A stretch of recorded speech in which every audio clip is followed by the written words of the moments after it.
Episode की शुरुआत में एक लड़का और एक छोटी बच्ची दिखाई जाती है। सामने जुओई खड़ा होता है और उसे जानकारी मिलती है कि स्पिरिचुअल एनर्जी बिलियन टाइम्स ज्यादा है, इतनी ज्यादा जितनी पिछली बार डेमन इन्वर्जन के दौरान थी।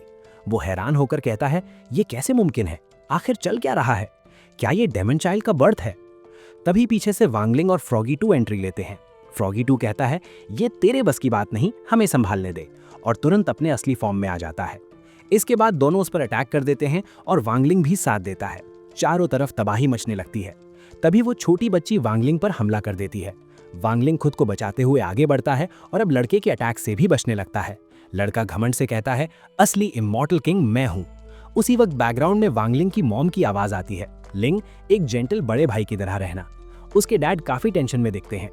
इधर वांगलिंग और वो लड़का जबरदस्त टक्कर लेते हैं और सब कुछ बर्बाद होने लगता है। डैड घबरा कर कहते हैं, सब खत्म हो गया। नेक्स्ट सीन में डैड पूछते हैं, क्या हुआ? बच्ची कहती है, मैंने सपना देखा, लिंग मेरे साथ लड़ रहा था। वांग के डैड उसे समझाते हैं, चिंता मत करो, सब ठीक हो जाएगा। इसके बाद वांगलिंग सून रोंग को टेक्स्ट करके मदद के लिए थैंक्स बोलता है। अगले सीन में वाटर कर्टन ग्रुप सैनिटोरियम दिखाया जाता है। वहां वांगलिंग की फैमिली मौजूद होती है, साथ में एक बुजुर्ग आदमी, चीफ डिसाइपल ली म्यून। वो मन ही मन सोचता है, ये इसका पहला बच्चा तो नहीं है, फिर इतनी घबराई हुई क्यों है? तभी फ्रॉगी 2 वांगलिंग के पास आता है। वांग कहता है, मैं सीख रहा हूँ कि एक अच्छा बड़ा भाई कैसे बनते हैं। फ्रॉगी 2 मुस्कुराकर कहता है, पहली बार तुम्हें इतना सीरियस देखा है। तभी उनके दोस्त भी आ जाते हैं। चैन चाओ उत्साह में वांगलिंग पर झपट पड़ता है और कहता है, तुम्हारी सिस्टर आने वाली है। लिन हैरानी से कहती है, ये इतना एक्साइटेड क्यों है और इसे कैसे पता कि लड़की ही होगी?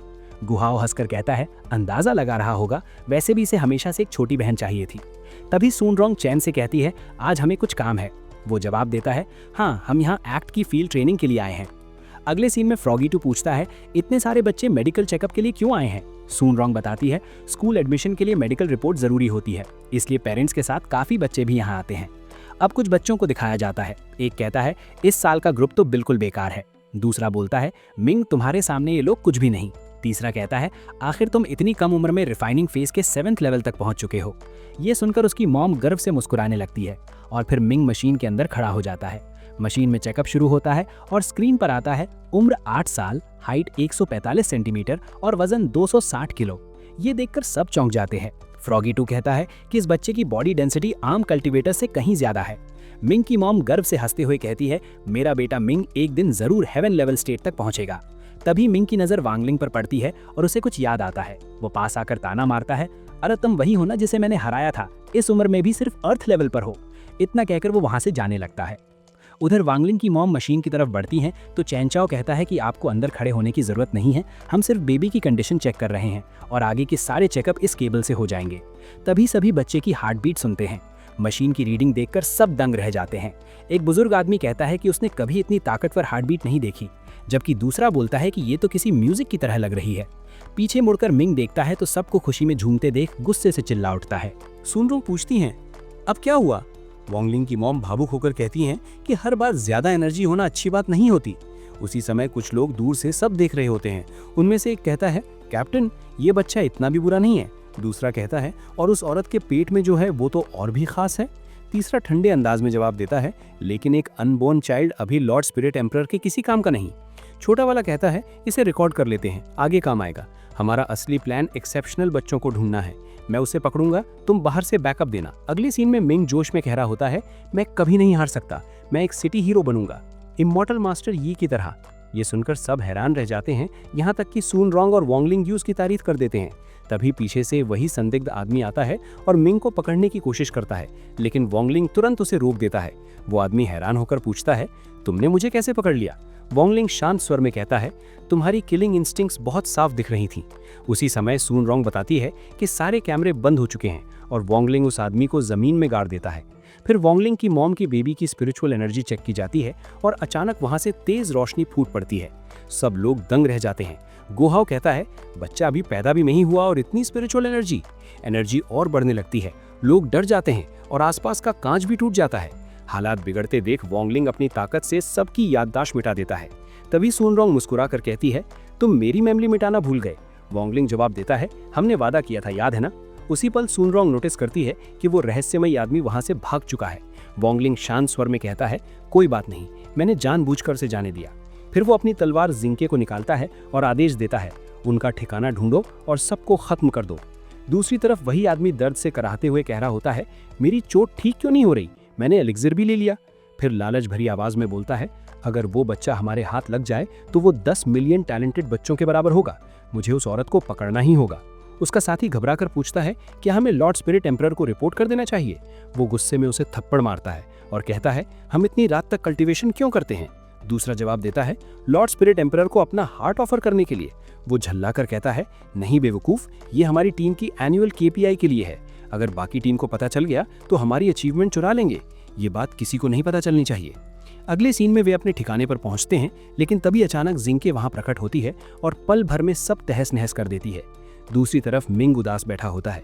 तभी वोंग और सुन रोंग उसके पास आते हैं। मिंग तुनक कर कहता है, तुम लोग मेरा मजाक उड़ाने आए हो ना, इक्विपमेंट टूट गया, मैं अपना रिजल्ट भी नहीं ले सकता। वोंगलिंग उसे भरोसा दिलाता है वो कल तक ठीक हो जाएगा। सुन रोंग उसे जुओं का एक छोटा स्टैचू देती है और कहती है, जो बनना चाहते हो वही बनो। मिंग स्टैचू लेता है और रोते हुए भागने लगता है। जाते जाते चिल्लाता है, किसी ने तुम्हारी राय नहीं मांगी, लेकिन थोड़ा आगे जाकर रुकता है और धीरे से कहता है, बिग ब्रो सिस, मैं अपना बेस्ट दूंगा। इसके बाद एक रहस्यमयी जगह दिखाई जाती है जहां एक मॉन्स्टर जैसी आकृति कह रही होती है, कुछ अनएक्सपेक्टेड बदलाव जरूर हुए हैं, लेकिन प्लान अभी भी ट्रैक पर है। एक आदमी कहता है, लॉर्ड स्वॉर्ड सेंट, मैंने सुना है कि आपकी स्पिरिचुअल एनर्जी उस दिन के बाद काफी बढ़ गई है जब आपने सिविल स्वॉर्ड गॉड से लड़ाई की थी। कांग्रेचुलेशंस। स्वॉर्ड सेंट शांत भाव से जवाब देते हैं, बस किस्मत थी और कुछ नहीं। तभी दूसरा व्यक्ति पूछ बैठता है, लेकिन आप अब भी इतने बूढ़े क्यों दिखते हैं? स्वॉर्ड सेंट हल्की मुस्कान के साथ कहते हैं, एनर्जी बचा रहा हूं। वे आगे बढ़ ही रहे होते हैं कि अचानक कोई उन पर हमला करने की कोशिश करता है, मगर पीछे से एक रोबोट जैसी मशीन तुरंत आकर हमलावर को रोक देती है। वो बताता है कि शंघाई की फर्स्ट प्रिजन डिफेंस पहले से कहीं ज्यादा मजबूत हो चुकी है। फिर वो आगे ले जाकर कहता है, लॉर्ड चेनाशान यहाँ लॉक्ड है। लॉक खोला जाता है और सामने चैन नानशान कुछ बड़बड़ाते नजर आते हैं। ये देखकर स्वॉर्ड सेंट कहते हैं, मेरे जूनियर की नज़र पहले से ज़्यादा साफ हो गई है। दूसरा व्यक्ति समझाता है, इनका इनर डीमन निकाल दिया गया है, लेकिन इनकी कल्टीवेशन टेक्निक बेहद सिनिस्टर है, इसलिए इन्हें अलग से लॉक करके रखना पड़ रहा है। उसकी पावर लेवल को देखते हुए फैसला किया जाता है कि उसे हेवन लेवल सेल में लॉक किया जाना चाहिए, लेकिन दिक्कत ये है कि वहाँ पहले से एक बेहद खतरनाक कैदी मौजूद है। अगर उसे उसी सेल में रखा गया तो चैन नानशान का इनर डीमन दोबारा जाग सकता है। वे आगे बढ़ते हैं, तभी वो आदमी स्वॉर्ड सेंट से कहता है, मुझे आपसे एक मदद चाहिए। सीन बदलकर स्कूल प्रिंसिपल के ऑफिस में आता है। प्रिंसिपल बताते हैं, तुम तीनों को मैनुअल फील्ड असाइनमेंट के लिए चुना गया है। सून रोंग मिशन की डिटेल पूछती है। प्रिंसिपल समझाते हैं, मिशन का थीम तुम्हारे रूम में है, टेस्ट की लोकेशन शंघाई फर्स्ट प्रिजन है और तुम्हारा गोल है नए सेल की मजबूती को टेस्ट करना। उसे तोड़ने के लिए तुम कोई भी तरीका इस्तेमाल कर सकते हो। ये सुनकर तीनों एक दूसरे को देखते हैं और कहते हैं, तो फिर बाद में इसे दोबारा बनाना भी पड़ेगा। उधर वैंगलिंग किसी गहरी सोच में डूबा नजर आता है, जैसे उसके दिमाग में कोई और जरूरी बात चल रही हो। अगले सीन में वैंगलिंग के मॉम डैड उसे अलग से कहते हैं, हमारे पास तुम्हारे लिए भी एक इम्पॉर्टेंट मिशन है। फिर प्रिजन का दृश्य दिखाया जाता है जहां स्टूडेंट्स को अलग अलग ग्रुप्स में बांट दिया जाता है। ऊपर से स्वॉर्ड सेंट और वही अधिकारी सब कुछ देख रहे होते हैं। वे जानना चाहते हैं कि क्या ये बच्चे शंघाई फर्स्ट प्रिजन की सिक्योरिटी में कोई कमी ढूंढ पाएंगे या नहीं, क्योंकि यहाँ की सुरक्षा लगभग अभेद्य मानी जाती है। अधिकारी घमंड से कहता है, अगर इन्होंने सिक्योरिटी में कमी ढूंढ ली तो मैं सुपरवाइजर के पद से इस्तीफा दे दूंगा। सून रोंग खुश है कि वो वैंगलिंग के साथ है। तभी अचानक एक स्क्रीन पॉपअप होती है और आवाज गूंजती है, मैं वॉस हूँ, शंघाई फर्स्ट प्रिजन का AI डिफेंस सिस्टम बटलर। अब तुम अपने ब्लाइंड फोल्ड हटा सकते हो। मैं तुम्हें टेस्ट चेंबर से एस्केप करने से रोकने की पूरी कोशिश करूंगा। सून रोंग मन ही मन सोचती है कि वैंग सुबह से कुछ परेशान लग रहा है, क्या उसकी सील कमजोर हो रही है? तभी सामने वैंगलिन का पसंदीदा खाना दिखाई देता है, क्रिस्पी नूडल्स। वो बिना सोचे समझे उसकी तरफ बढ़ जाता है। सून रोंग उसे रोकने की कोशिश करती है, लेकिन वो नहीं रुकता और एक ट्रैप में फंस जाता है। सून रोंग अपनी स्पिरिचुअल एनर्जी से उसे छुड़ाने की कोशिश करती है, मगर कोई फायदा नहीं होता। वॉस की आवाज आती है, ये test cell advance suppression technology से बना है, यहाँ तुम अपनी स्पिरिचुअल एनर्जी का इस्तेमाल नहीं कर सकते। दूसरी तरफ वैंगलिंग आराम से नूडल्स खा रहा होता है और सून रोंग को भी ऑफर कर देता है। उधर गुआहो कहता है, चाओ चाओ, हम अपनी स्पिरिचुअल एनर्जी यूज नहीं कर पा रहे। चाओ चाओ जवाब देता है, अगर यूज नहीं कर सकते तो खुद बनाएंगे। वो फायर एलिमेंट के जरिए स्पिरिचुअल एनर्जी पैदा कर अटैक करता है, लेकिन सेल पर कोई असर नहीं पड़ता। दोनों उछलकर पीछे गिर जाते हैं। वॉस उन्हें एक और मौका देता है और स्क्रीन पर एक सवाल दिखाई देता है। गुआहो उसे पढ़कर घबरा जाता है और कहता है, ये तो आउट ऑफ सिलेबस है, और वहीं ढेर हो जाता है। दूसरी तरफ फ्रॉगी 2 और लिम मिलकर लगातार अटैक कर रहे होते हैं, लेकिन सेल पर कोई असर नहीं पड़ता। फ्रॉगी 2 कहता है, मेरे पास कैनन अटैक भी है, वो ऊपर चढ़कर वार करने ही वाला होता है कि लिन उसे नीचे पटक देती है और कहती है यू फॉरवर्ड मत बनो। तभी अचानक अलार्म बज उठता है और अनाउंसमेंट होती है अर्थ लेवल सेल में प्रिजन ब्रेक हो रहा है। सून रोंग घबराकर पूछती है वोंग ये क्या हो रहा है। उसी पल वोंगलिंग पूरा प्रिजन ही उठाकर ऊपर उछाल देता है। ये देखकर वॉस हैरान रह जाता है, ये कैसे मुमकिन है। वे आगे बढ़ते हैं। स्क्रीन पर दिख रहे सवाल को देखकर सून रोंग कहती है ये मुश्किल है लेकिन मैं इसे हल कर सकती हूँ, बस 10 मिनट दो। मगर वोंगलिंग आगे बढ़कर सिर्फ उंगली से ही सिस्टम तोड़ देता है। सून रोंग घबराकर कहती है एआई अभी भी सब रिकॉर्ड कर रहा है। वोंगलिंग शांत स्वर में जवाब देता है तो फिर इसे भी मिटा देते हैं। सून रोंग समझाती है ये बहुत महंगा सिस्टम है, क्यों ना मैं इससे बात करूं। वो एआई के सामने जाकर कहती है क्या तुम प्रिटेंड कर सकती हो कि तुमने कुछ भी नहीं देखा। डर के मारे एआई अपनी सारी मेमोरी खुद ही डिलीट कर देता है।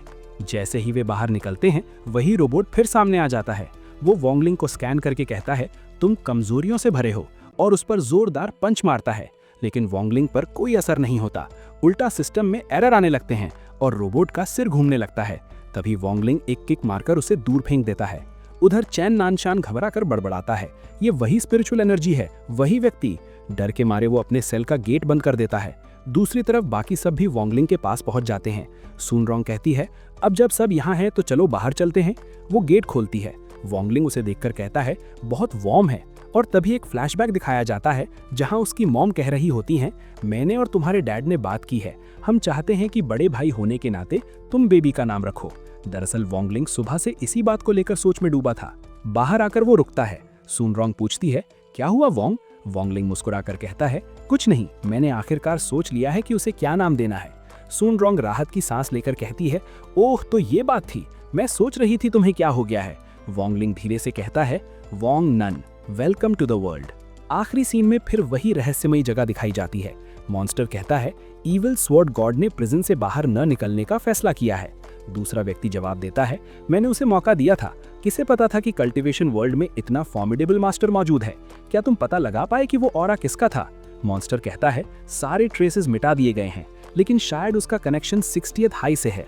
वो आदमी आदेश देता है नाइट स्कल तक